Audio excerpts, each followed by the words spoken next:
L'homme a mis bien longtemps pour mettre en confiance sa plus noble conquête. Le cheval lui a d'abord servi de nourriture, d'esclave, de machine de guerre. Il a fallu plus de 20 000 ans pour que l'équitation devienne un art véritable.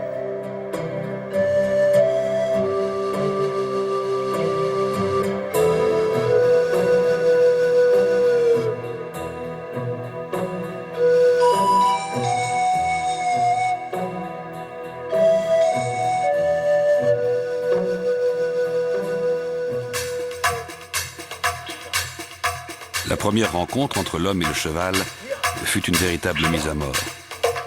Le souvenir d'avoir été pendant 15 000 ans une proie pour l'homme hante toujours le cheval aujourd'hui.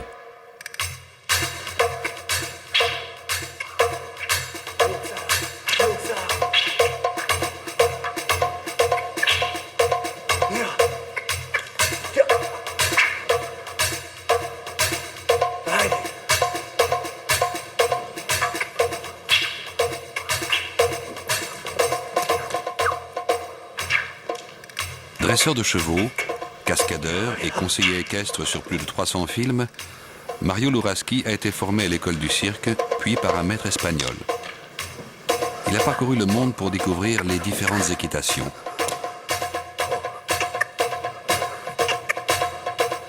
Si on remonte dans la nuit des temps, le rapport de l'homme avec le cheval a été uniquement une question de nourriture. Il voyait uniquement le cheval par rapport à un beefsteak qui passait, quoi. Parce que c'est vrai que c'est un animal qui est assez facile à attaquer si on arrive à le surprendre, ou si on l'accule dans une petite vallée ou dans un petit canyon. Donc, à part certains étalons, contrairement à ce qu'on imagine, qui sont quand même extrêmement violents, parce que j'ai eu l'occasion d'affronter, non pas d'aller me battre, mais de me retrouver nez à nez avec des mustangs. Et je peux vous dire que la légende du cheval qui s'enfuit en permanence, faut pas y croire, hein, parce que dès qu'il est un peu acculé, le chef de la harde fait demi-tour et il vous rentre dedans.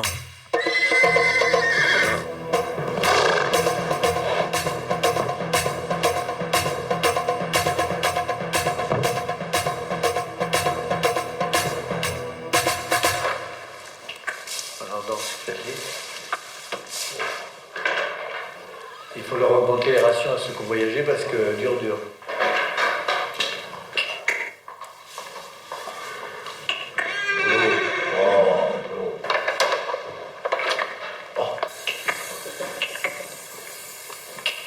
Passe. Tu vas pas dire bonjour, hein? Hein?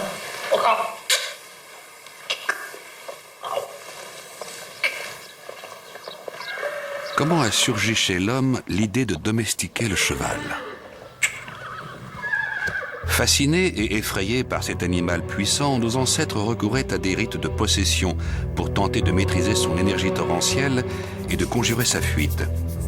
Mais leur attitude était maladroite et violente. 6 000 ans avant Jésus-Christ, l'homme avait déjà domestiqué le bœuf, le mouton et le porc. Il n'aura l'idée de parquer le cheval et de l'élever que 3 000 ans plus tard.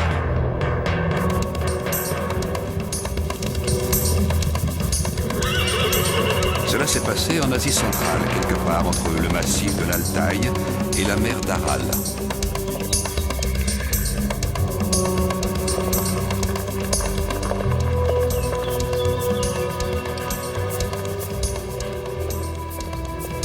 Quelques siècles plus tard, l'homme réussit l'exploit d'enfourcher l'animal. Imaginez un poulain non sevré qui, ayant perdu sa mère, se rapproche d'un jeune gardien de troupeau dont il devient familier. Le garçon, plus hardi que les autres, saute un jour sur le dos du poulain. Y rester fut sans doute une autre affaire. Je pense que le premier homme qui est monté sur un cheval, ça a dû durer ou 10 secondes, il a fait que passer, parce que le cheval l'a jeté, ou alors il est parti au triple galop, et donc là c'est génial, je pense que le gars a dû avoir une impression fantastique, de rêve, de voler, de vitesse et tout, parce que jamais il a couru aussi vite, c'est vrai, en plus sans courir, en regardant en spectateur. Et puis d'un seul coup, au premier problème, au premier obstacle, le cheval à gauche, le gars à droite, quoi, tu vois, ça c'est sûr et certain.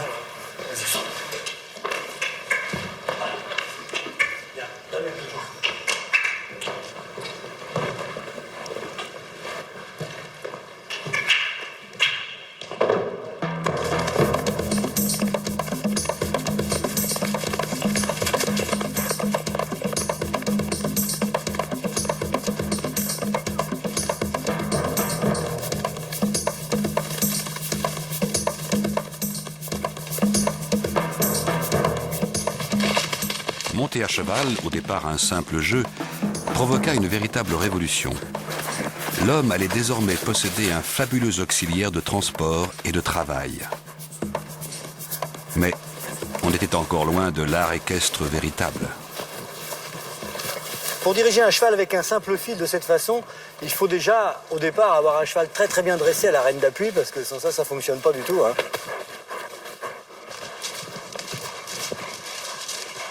À l'époque primitive, j'imagine que la première chose qu'ils ont dû faire, c'est tout simplement de remonter le collier là et d'étrangler le cheval.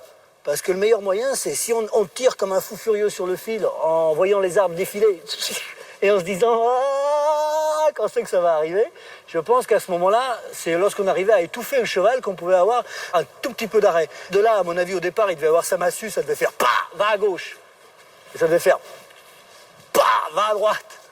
Hein, après qu'il ait visité la forêt sans voir un seul arbre, hein, et arriver à dompter le cheval en l'étranglant, de cette façon, certainement, à mon avis, ça devait faire quand même quelques jouets assez drôles de ce côté-là, et ça devait faire ah, ouf, ça devait descendre à tout va.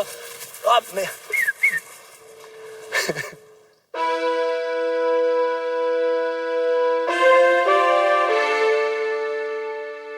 Dès qu'il réussit à le diriger, l'homme comprit qu'il pouvait exploiter la force, la puissance et la vitesse du cheval pour attaquer ses ennemis et pour se défendre.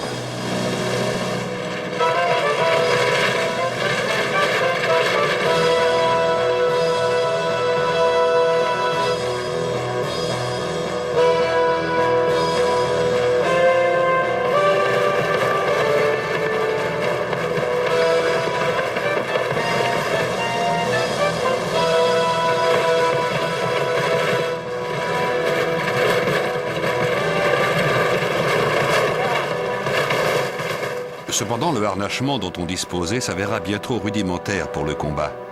On inventa alors l'attelage, qu'on utilisa aussi pour les travaux des champs.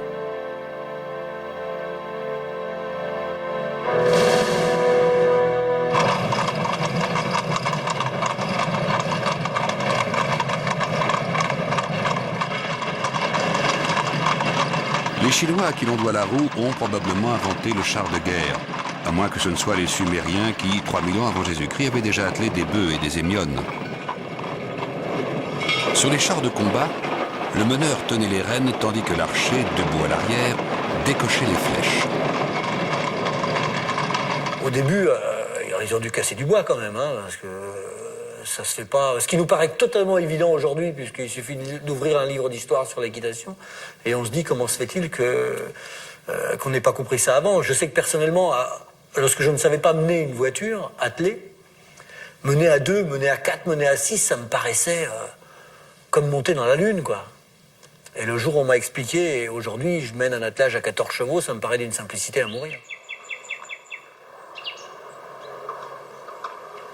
La mise au point de l'attelage militaire allait prendre des siècles, d'autant que toutes les races de chevaux ne sont pas adaptées à cette utilisation.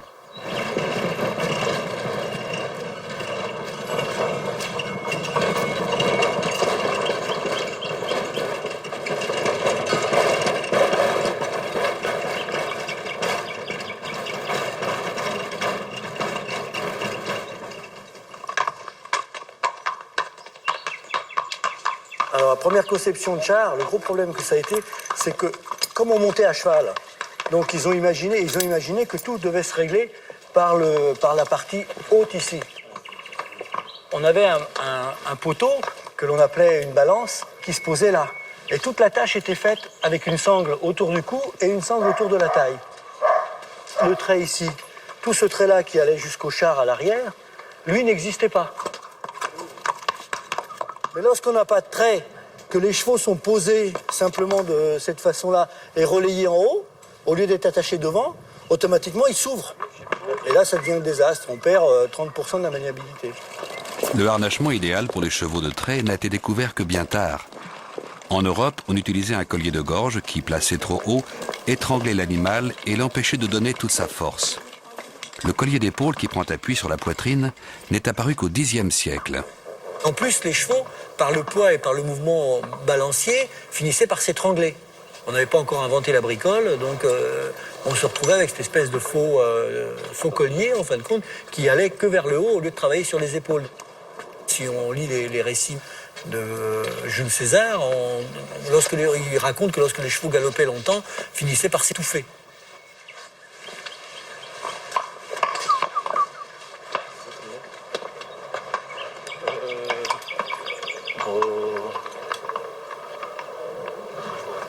Ouais. Ça c'est trop serré là. Voilà. Dès le XIVe siècle avant Jésus-Christ, au Moyen-Orient, les Mitanniens avaient acquis une belle maîtrise du char de guerre. Leur méthode de dressage et d'entraînement avait été mise au point par un grand écuyer, maître Kikouli, à qui l'on doit le premier traité hippique de l'histoire. Des affrontements répétés avec les Mitanniens permirent aux Hittites, leurs voisins, de s'emparer de leur savoir-faire qui profita ensuite aux Égyptiens. Lorsque les Hittites et les Égyptiens s'affrontèrent à Kadesh, au XIIIe siècle avant Jésus-Christ, il n'y eut ni vainqueur ni vaincu, car les deux armées avaient été entraînées selon la même méthode, celle de maître Kikouli. Un attelage, c'est 2 fois plus dangereux qu'un cheval monté. C'est-à-dire qu'un char, par exemple, où on venait de tuer les cochers, les chevaux continuaient tout droit sur l'ennemi. Donc, en fin de compte, faisait autant de dégâts que si le cocher était, peut-être plus même que si le cocher était encore en train de les driver. Donc, ils avaient très très vite compris que les chevaux attelés, eux, ne s'arrêtaient jamais. Ils étaient beaucoup plus faciles à mettre en avant dès qu'ils étaient dans la masse. En plus, si vous mettiez 50 chars attelés les uns à côté des autres, ben, c'est une véritable moissonneuse-batteuse qui avance et qui ne fait aucun cadeau. Hein. C'est vraiment un char d'assaut qui arrive.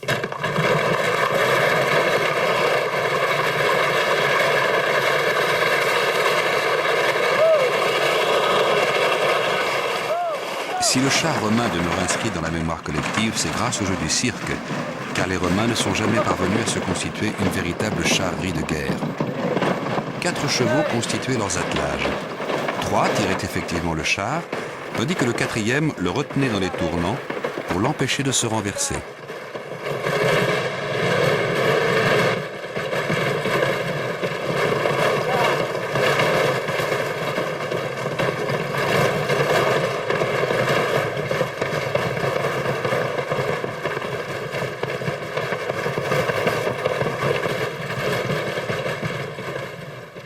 D'abord, on a le plaisir, le trip extraordinaire de la vitesse. Et dès que la première sensation est passée, on s'occupe de 500 détails à la fois, c'est-à-dire le cheval qui a un petit peu de retard, qui a une demi-foulée de retard, celui qu'il faut appeler, celui qui vient un tout petit peu moins bien, il faut lever la main, il faut reprendre la qualité du terrain. Si on est passé 2 fois au même endroit, il ne faut pas que les chevaux viennent galoper dans la rainure qu'a laissé le char la fois d'avant. J'essaie de leur donner toujours le terrain le plus stable possible pour qu'ils puissent se coucher le mieux possible et obéir. Plus un cheval travaille dans le confort, plus il obéit. Hey, hey, hey, hey, hey.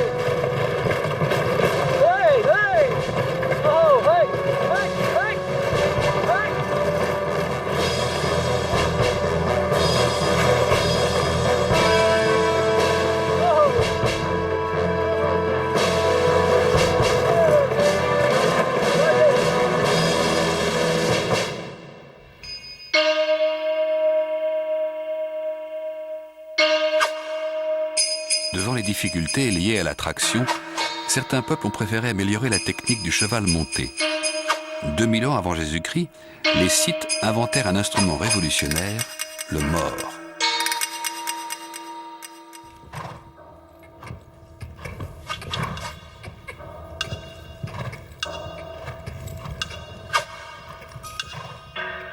Nomades venus d'Asie, ils devinrent l'archétype même du peuple cavalier des steppes.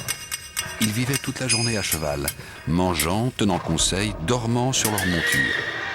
Ils firent progresser considérablement le harnachement du cheval, ce qui les rendait redoutables face au peuple sédentaire qu'ils attaquaient.